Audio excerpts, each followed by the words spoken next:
High school. That traumatic experience we all go through as adolescents. The liminal space between childhood and becoming an adult.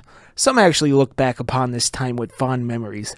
Others don't. Some spent this time looking to the future, others dwelling in the past. Some just decided to go with the flow, unyielding to future anxieties or past baggage. However, some of the connections we make with other people in this time may affect us for the rest of our lives, maybe even shaping us into the adults we become. Welcome to the series premiere of Viewer Comic Reviews, Queens, by Ren and Tori Sucks. So, I proposed the idea of doing viewer comic reviews in the past, but I was thinking I'd like to hit at least 6K subscribers before asking for your submissions. Now, it seems some of you are having a hard time finding that subscribe button.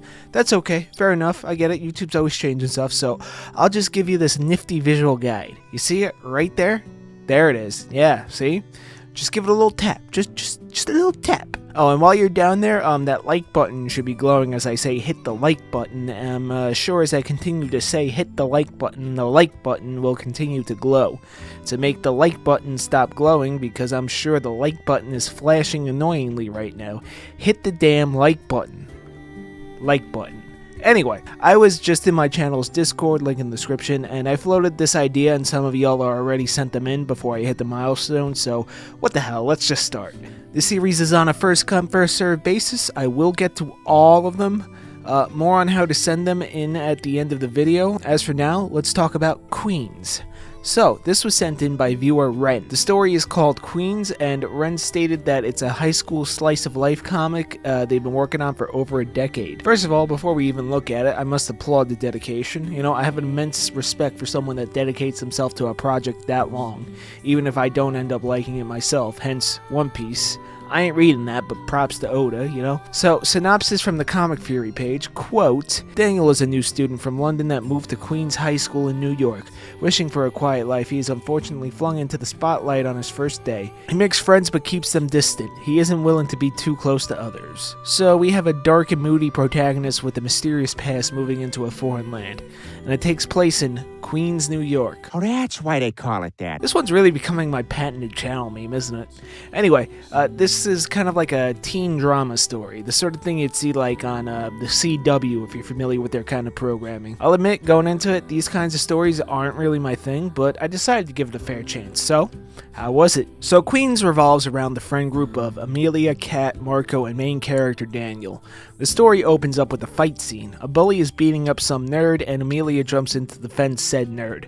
Daniel jumps in from off-screen and beats up the same bully. The two get sent to the principal's office and get chewed out. Amelia is pissed that Daniel decided that she needed help because she has that fiery, aggressive personality type, which clashes with Daniel's more subdued, calm demeanor. You know, nice little contrast going on there. The two of them get to class, same class, of course, and Daniel is introduced to the rest of the school. Immediately, everyone's like, wow, British. This kind of dates this comic a bit because, well, it started in 2017 according to the upload dates, so I guess it is dated, and that is so not the reaction a Brit would get today. Everyone would 100% be like, oi, mate, you got a license for them beans and toast, yeah? Oi, stabby, bangers and mash, eh? What's it like to experience free speech, yeah? That kind of thing. But whatever, I had to get digging at the blokes from across the pond, mate. I love you, Europe. I'm just poking fun. Anyway, the other two of the core four characters are introduced. Kat, who's an uppity religious straight-A student, and Marco, who is a giant dick. No, really, he is such an asshole. I also want to commend the team for putting a character who's religious in the cast and not either vilifying nor preaching it. I've checked out quite a few webcomics where it was one way or another when it came to portrayals of religion, usually in the sense of vilification, but in Queens it's just a single facet of Kat's life and it's not at all seen as good or evil, it's just something she believes in. Moving on, Amelia pesters Daniel for the whole day trying to figure out how he managed to do such a sick kick in the opening of the comic. They end up realizing they're neighbors because of course they are. I should also mention that it's apparent from their first meeting, Kat thinks... This is the line I wrote. I should also mention that it's apparent from their first meeting, Kat thinks Daniel is a handsome young man, and Marco is clearly into Kat, thus conflict, love triangle ensues. So the four of them end up as friends in the story, and it's implied that Daniel is hiding something about his past. There's a brief conflict between Daniel and Marco, but Amelia sets Marco straight and tells him, rightfully, that he's being a giant dick. which he was. They meet everyone's parents except for Daniel's. His parents are still in Europe and he's staying with his aunt and uncle. They play Street Fighter, hopefully not on a Nintendo console so they can get at least 60 frames per second and a resolution from this century. Boom, got the Nintendo hate in. Boom, been a minute. We need it. We need it. Anyway, yeah, I'll admit the story is pretty well done, right? We have foreshadowing with Daniel's mysterious dark past, conflict with the love triangle between Marco, Kat, and Daniel, and an engine to drive the plot forward with Amelia. The problem is me, actually. The thing is, I just don't really enjoy these kinds of stories, these like teen dramas, if you will. They just don't personally appeal to me. Like, I can tell this is a well-made product for people who do enjoy that kind of story, though. So, like, don't let me dissuade you. Go check it out if this looks good to you. Before I get into the art review, I will say I only read about like the first 100 pages or so before I lost interest. Now, that's not to say it's bad, because I actually think it's good. It's just not for me. You know what I mean? Like, for example, like, I really enjoyed turn-based JRPG games. I love waiting my turn. I love digging through menus. I love that shit. But some people will look at it and go like, no ball, no gun, no care, don't want. You know? And I get it, you know, not everything is for everyone, and that's the case with Queens for me. However, I can totally see how someone would love this. And don't let me discourage you from checking this out and supporting one of my viewers' projects that they dedicated a huge chunk of their life to. Like, go check it out. I'd say you guys should give every comic I review in this series a shot. You may end up loving them, alright? So, now on to the art review. So, the art. How is it? Pretty darn good, actually. The art style appears very inspired by American comic books. The line art is all very bold and chunky. The proportions of the characters are more grounded in realism, and the flat colors are accented by pure black shadows. It looks nice, you know? The character designs are all legible from panel to panel and very consistent. Insofar as Ren's art evolution, it starts out pretty bold and chunky. Like, man, the lines are really chunky in the beginning. But there's more variance in line weights jumping ahead to the most recent pages, as well as better anatomy. In the beginning, some of the figures are a bit questionable, but they look 100% correct across the newest pages. The paneling is pretty standard, nothing crazy, but Ren does spice it up a little every now and then. Nothing crazy experimental, but this kind of story doesn't really need that. The word balloons at times in the earlier pages feel like they're a bit too large and kind of plopped on top of the artwork rather than being planned out as a part of the page layout. But again, jumping ahead, it seems this issue appears resolved. However, I will say the connecting lines between bubbles when characters are having a back and forth in a single panel still appear a bit too chunky. They could be thinner, or you can do it like I do and just get rid of them entirely. Subjective taste kind of thing, though, up to you. Backgrounds are actually consistently great throughout from the beginning. They get a bit more refined in the newer pages, again just jumping ahead, taking a look. The flat colors and more simple details are giving me like Mobius vibes, which is always a good thing in my opinion. They're never distracting and they always give you a sense of where the story is taking place, and that's what a good background should be in my opinion.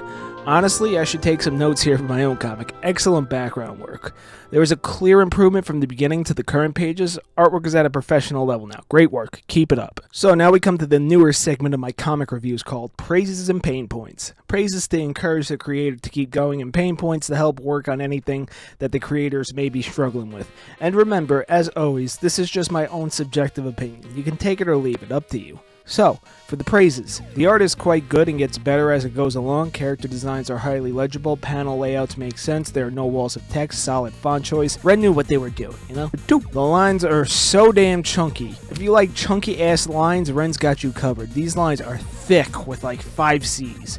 There is more line weight variation in the later pages, but there are still some absurdly thick lines in there. So, if you like them thick, first of all, my man. Second of all, this one's for you. Number 3, this is a teen drama, a high school slice of life story. If you like that kind of stuff they put on like the CW, you will fucking love this. While it's kind of classified under a sort of not for me kind of category for me, I completely understand that there's a huge audience out there for this kind of thing. Now on to the pain points. Well, I already touched on this one a bit, but the word balloon layout. In the earlier chapters, it looks like they were placed on top of the image rather than the page being planned out with said word balloons, but the later ones seem to be a part of the thumbnailing process. Remember y'all, always thumbnail your pages and always do it with the word balloons. The one issue that irks me is how thick the connecting lines between multiple bubbles are. Like, either thin them out or just straight up have them like as disconnected bubbles. As long as the initial tale coming from the first bubble, the character says, the reader will follow. Number 2. So, this next pain point is actually contradictory to one of the praises. The lines feel like they can be a little too chunky at times. Although in the newer pages there's way more line weight variation, I think more skinny lines would make the art go from great to amazing. Again, just my own opinion. Taste in art is very subjective. Number 3, this one is also contradictory to one of my praises, but it's sort of simple. It's a teen drama. I don't really like those. It's not for me kind of situation, you know? Remember, these are just my subjective opinions, so obviously don't take them as fact. I know some people have a problem discerning between those two these days. People are fucking crazy. Anyway, but that's just what I have to say. Agree, disagree, up to you, boo-boo. Now on to the final verdict. So, what's the final verdict? Conclusion to this review, if you will. I think this is a well-made professional product and that people that enjoy teen drama should absolutely give it a shot. It's just a case of a not-for-me kind of story. The art starts pretty darn good and propels itself to a pro level by the current pages being published. You do have very well-defined characters from the get-go. I can tell each character's personality type in the first little chunk I've read. The dynamic between characters is really what people enjoy about these kinds of stories, and that is the focus here, as it should be. I won't give it a score because I didn't finish it, but I will give a recommendation to you all if this looks like your kind of thing. Like, go check it out. You know, for the author and artist of this, I just want to give my sincerest encouragement and wish you all the best in pursuing this. I know for sure you're certainly dedicated. So, dear viewers, check it out and spread some love. So, I hope this is the review you hoped for, Ren. Thank you so much for sending it in. Even though this wasn't really my kind of story, it was quite well made, and I encourage any of my viewers that find an interest in this series to check it out for yourself. You might love it. Anyway, if you want your comic reviewed on the channel, as in made by you, send it to me at deviantartsubmissions@gmail.com. My only requirement is a 1-chapter minimum. Other than that, any and all comics are welcome, like this slice of life, or maybe an action, or dark fantasy, or shitpost comics, or even gooner comics. I don't care, I read them all. Check out the Discord linked in the description. We have a little community of very supportive artists and creators growing there. Patreon if you want to tip me and get early pages of my own webcomic Doomsayer. Go give that a read if you like dark fantasy. Comment, like, subscribe, hype, all the things, and until next time, thank you for watching this video.